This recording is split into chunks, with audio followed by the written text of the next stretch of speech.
Alors dans cette vidéo, on va voir comment avoir un bon référencement sur Instagram. Au final, il y a encore une fois pas beaucoup de choses, mais c'est important quand même de les maîtriser. Ça commence par des détails comme le fait d'avoir une bonne biographie, hein. Ça, on l'a vu sur les vidéos précédentes. Avoir une bonne biographie, avoir un Instagram présentable visuellement pour quelqu'un qui vient sur ton Instagram et qui sait pas qui tu es. C'est important qu'il sache qui tu es, ce que tu fais, ce que tu proposes sur ton Instagram. Ça, c'est très bon pour le référencement, donc c'est important de travailler là-dessus. Donc n'hésitez pas à vous pencher sur les dernières vidéos que j'ai faites à ce sujet. Autre chose, c'est bien aussi d'avoir des stories à la une, comme ici. Voilà, tu vois ce que le mec il a fait. Par exemple, moi, ben voilà, Kylian Travel, ça parle de voyage. Si on clique sur Sicile, ben, on va voir très rapidement ce qui a été fait en Sicile, ce que j'ai visité. On a pu voir que j'y étais en 2019, j'y étais en 2023. Voilà, on profite, etc., etc. Donc Dubaï, Autriche, Slovénie, Bosnie, Santorin, etc., etc. Donc voilà, c'est pour ceux qui n'ont rien, vous cliquez sur nouveau. C'est important de choper une photo arrondie, comme là vous voyez les photos des pays, hein, c'est des drapeaux, c'est arrondi. Donc vous allez sur Google par exemple, vous tapez Croatie drapeau rond et vous tombez tout simplement sur cette photo là du drapeau quoi, hein. Comme ça vous l'avez directement et après vous n'avez plus qu'à ajouter vos photos, tout simplement vos réels, ce que vous souhaitez mettre tout simplement. Donc ça c'est bien aussi pour le référencement et ça fait encore une fois propre au visuel. Autre chose, c'est que j'en parlais la dernière fois, c'est que likez votre propre photo. Certains se diront ah mais tu likes ta propre photo. Oui, en attendant c'est bien pour le référencement, ça joue pas incroyablement non plus, mais vous avez compris que c'est intéressant pour le référencement. Après, en cliquant sur la petite flèche ici, je vais vous montrer un exemple que vous pouvez mettre une fois que vous avez posté votre photo, vous la mettez directement en story en appuyant sur cette petite flèche qu'on voit ici. Je vais vous montrer tout ça. Alors voilà, j'ai pas montré la manip dans le détail parce que j'ai pas envie d'afficher le nom des gens que j'ai sur Instagram, mais en gros vous cliquez donc sur la petite flèche qui a juste à côté du like et vous cliquez ajouter à la story. Ok, et une fois que vous avez ajouté à la story, ici vous avez le petit carré en haut. Hop, vous cliquez dessus, donc c'est stickers, hein, simplement. Et vous avez plein de choses, hein. Vous avez pu voir que vous avez les degrés. Ici, on a plein de choses qui sont proposées. On peut mettre des hashtags, des sondages. On peut identifier des gens, mettre de la musique, poser des questions. Donc ça, c'est pareil pour vos stories. Si vous souhaitez vraiment développer correctement, ça, on le verra juste après. Mais c'est important d'ajouter en fait ce que Instagram propose. En fait, s'ils vont se dire, ok, Kylian, il propose de mettre une musique.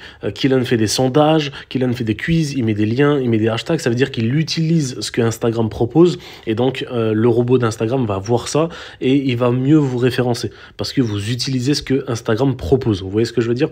Donc moi par exemple pour dès que je poste un nouveau post ou un nouveau réel ou peu importe, je clique sur GIF et en cliquant sur GIF ici je vais mettre News Post, donc nouveau post tout simplement. Alors je vois beaucoup de gens qui font l'erreur de mettre par exemple ça. Le problème si vous mettez ça c'est que les gens voient la photo, donc au final le new post il sert à rien. Donc hop, je vais cliquer dessus et je vais le glisser en bas pour le jeter. Hop, je remets la photo comme elle était avant. Parfait. Je la remets là et on va refaire la manip. On clique sur le petit stickers et là, du coup, moi, je vous invite à prendre du style ça. Voilà. Et avec deux doigts, vous élargissez. Là, je fais vraiment un petit tuto pour vraiment ceux qui connaissent rien, hein. Voilà, il y en a beaucoup qui ne maîtrisent pas les réseaux sociaux, donc on pense à vous, bien entendu. Donc, vous pouvez jouer avec vos deux doigts, hein, des épaissir, etc. Alors moi, je vous recommande de faire ça. Par exemple, quand tu vois la story de Kylian et tu tombes sur ça, tu te dis, ah, on voit les chaussures, ça donne envie. En plus, voilà, il y a un peu de couleur, etc. On voit vite fait un palmier derrière, ça donne envie de cliquer sur le post. Ok, et en même temps, si on met le truc transparent, enfin le gif transparent comme je vous ai montré juste avant, le problème c'est que les gens voyaient déjà la photo, donc ils ne cliqueront pas dessus. Alors que s'ils cliquent dessus, ils auront plus de tendance à mettre un like, plus de tendance à cliquer et en plus mettre un like. Alors que là, s'ils voient tout en story directement, ils n'ont aucune utilité à cliquer sur votre post. Donc voilà, pour le référencement, mettez ça, c'est très intéressant. Après, voilà, vous pouvez jouer avec ce qu'on vous propose, hein, news post, c'est pareil. Tu le mets comme ça, voilà, ça incite les gens à cliquer parce qu'ils ne voyaient pas l'entièreté de la photo, etc., etc. Donc à chaque fois que vous publiez une nouvelle vidéo, une nouvelle photo, faites ça, vous cliquez sur la petite flèche et vous mettez ajouter en story et vous cliquez sur le petit stickers et vous avez le gif ici après news post. Ok.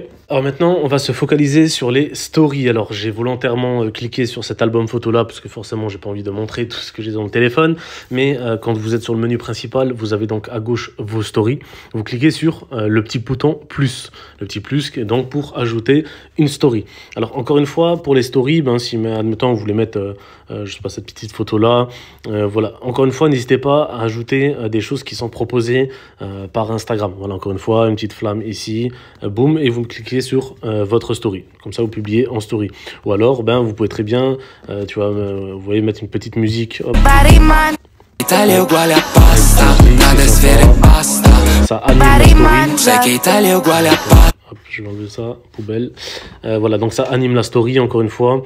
Voilà, après, il y a tout un tas de choses qu'on peut faire. Hein. Vous pouvez modifier 2-3 choses ici. Bon, ça, c'est pas très intéressant. Mais encore une fois, n'hésitez pas à utiliser ce qui est proposé par Instagram. Mettre la localisation. Boum, là, on était sur l'île de Santorin, par exemple, en Grèce. Donc, on va faire ça en plus petit. Oh, on retourne dessus. Petit sondage. Vous aimez bien, vous aimez la photo, oui ou non. Pareil, avec les deux doigts, vous jouez, vous postez ici et vous cliquez sur votre story. Alors, il y a deux choses qui sont intéressantes avec ça, c'est que vous avez identifié ici un lieu. D'ailleurs, en cliquant dessus, hein, vous voyez qu'on peut modifier. Hein. Vous avez identifié ici un lieu. Ça veut dire que toutes les personnes qui cliqueront pendant 24 heures sur Santorini, ils verront votre story. Et ça, c'est hyper intéressant. Par exemple, quand je suis à l'étranger, imaginons je suis à Barcelone, je mets ici, boum, bah, je suis à Barcelone, et ben, toutes les dernières personnes qui ont, dans les 24 heures, toutes les personnes qui cliqueront sur Barcelone, ils verront votre story. Et ça, c'est très intéressant pour le référencement, encore une fois. Donc, par exemple, ce que vous pouvez faire aussi, c'est identifier le bar exact de où vous êtes. Donc, je sais pas, on va dire localisation, on va dire Latino... bar Barcelone, c'était un bar que j'avais fait quand j'étais à Barcelone. Je crois que c'était celui-là. Donc c'est pareil, toutes les personnes qui cliqueront sur El Paseo Latino Barcelone, eh ben, ils tomberont sur votre story. Donc ça, c'est hyper intéressant, encore une fois, pour le référencement. Ensuite, c'est d'identifier les personnes qui sont avec vous. Donc par exemple, mon poteau Steve, hop, voilà, je l'identifie s'il est en photo avec moi. Comme ça, lui, de son côté, il reçoit la notification, comme quoi vous l'avez identifié sur une photo, et il peut la repartager dans sa story. Donc ça, c'est pareil, c'est très intéressant pour le référencement. Donc voilà, hein, après, encore une fois, c'est poster tous les jours. Voilà, minimum une fois par jour si vous voulez vraiment percer pour le référencement. Il faut poster un maximum, quitte à poster une fois à midi, une fois le soir. Voilà, mettre un auto-like, tout simplement. Publier en story, mettre 2-3 hashtags qui vont avec. Identifier toujours les personnes qui sont avec vous sur les photos, sur les vidéos. Voilà, donc ça, c'est hyper intéressant. Encore une fois, pour le référencement. Donc je pense avoir fait le tour, en tout cas, en ce qui concerne le référencement. Il y a quand même pas mal d'informations qui ont été données. Si vous en avez d'autres, n'hésitez pas à les mettre en commentaire. N'hésitez pas aussi à poser vos questions si vous en avez. Moi, je vous dis à très bientôt pour une prochaine vidéo. N'oubliez pas de liker et de vous abonner. À plus. Ciao, ciao.